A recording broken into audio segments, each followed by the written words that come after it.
একবার এক পথিক পাহাড়ের পথ দিয়ে যাওয়ার সময় পথ হারিয়ে ফেলে। রাত নেমে আসায় সে দিগ্ভ্রান্ত হয়ে এক গভীর গুহার সামনে এসে দাঁড়াল। বাইরে প্রচণ্ড ঝড় বৃষ্টি হচ্ছিল, তাই সে বাধ্য হয়ে সেই অন্ধকার গুহার ভেতরে আশ্রয় নিল। গুহার ভেতরটা ছিল ঘুটঘুটে অন্ধকার আর রহস্যময়, চারদিকে নেকড়ের ভয়ানক ডাক।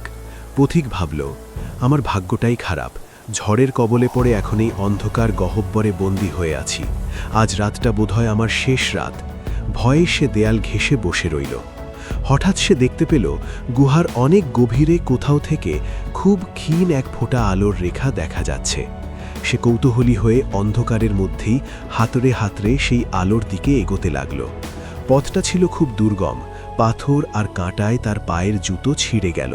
সে ব্যথায় কুঁকড়ে যাচ্ছিল, কিন্তু তবুও সে থেমে থাকল না।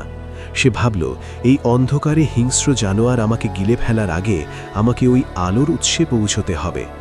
অনেক কষ্ট করে সেই গুহার দুর্গম পথ পার হয়ে সে যখন আলোর কাছে পৌঁছালো, সে যা দেখল তাতে তার চোখ ধাঁধিয়ে গেল।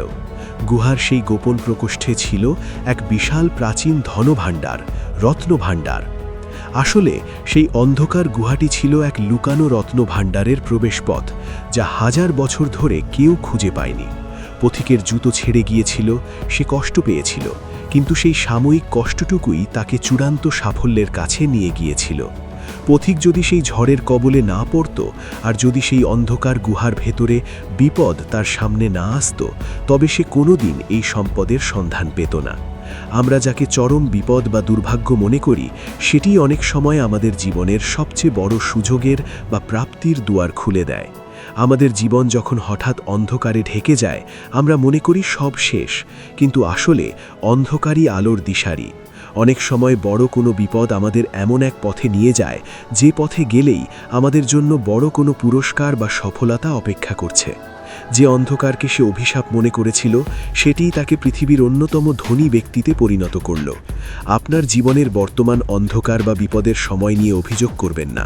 হতে পারে এই অন্ধকারের শেষেই আপনার জন্য এমন কোনো প্রাপ্তি অপেক্ষা করছে, যা আপনি সাধারণ পথে চললে কোনো দিন পেতেন না। গল্পটি আপনার কেমন লেগেছে কমেন্ট করে অবশ্যই জানাবেন। চ্যানেলে নতুন দর্শক হলে এক্ষুনি সাবস্ক্রাইব করে দিন। এতক্ষণ সাথে থাকার জন্য অসংখ্য ধন্যবাদ।